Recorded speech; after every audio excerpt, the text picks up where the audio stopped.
Today we're going to talk about Dead Poets Society, film directed by Peter Weir in 1989.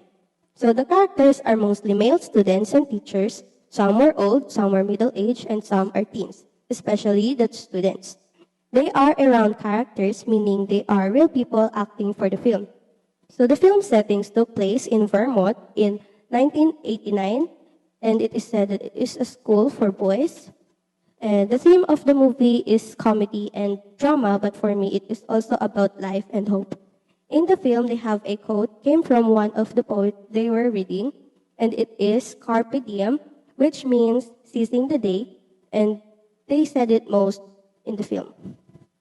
I think the plot in the film is about Mr. Keating and Mr. Nolan, because Mr. Keating has a unique approach in teaching, while Mr. Nolan has a rule and standards that most of the teachers needs to obey.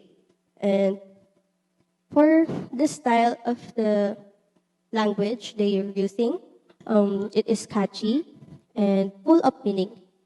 So they're showing mostly the point of view of Neil Perry and Todd Anderson. So the connotation in the film is very important and well used because Mr. Keating is an English teacher and taught students about poetry. The students' knowledge about vocabulary expanded and they can fluently speak the poems they're reading. Some do poets out of love, some for themselves, and some for fun.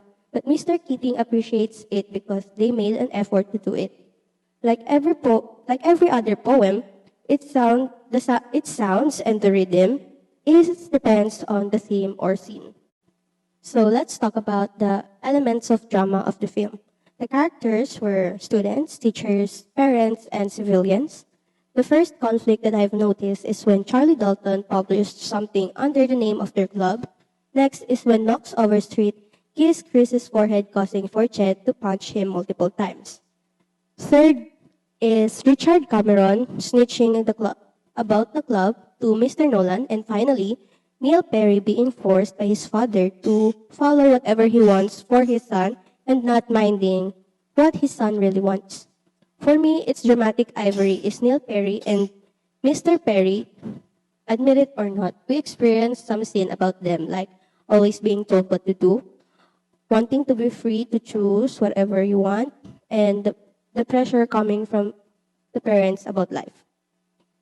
And that scene led to Neil Perry taking his own life by using his father's gun at his study room or office room.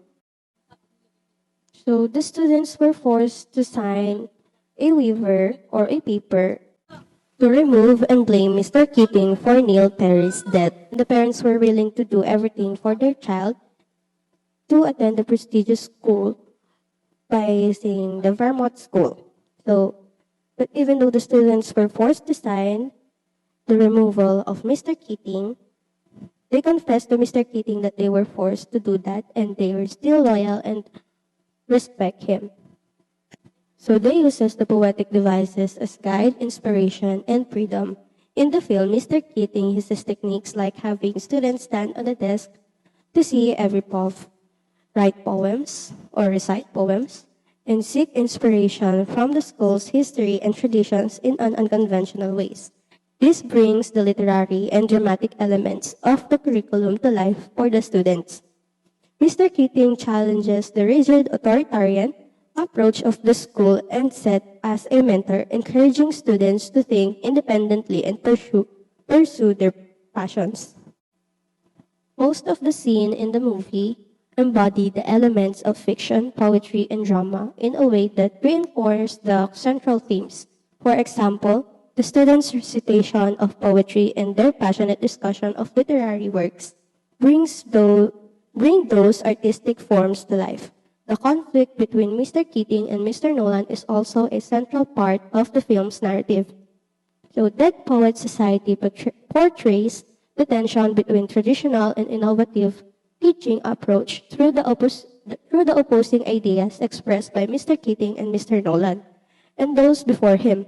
It shows how Mr. Keating's poetic, artistic approach challenges the school's focus on conformity and rigid adherence to rules, ultimately leading to conflict between Mr. Keating's approach and Mr. Nolan's rules and standards.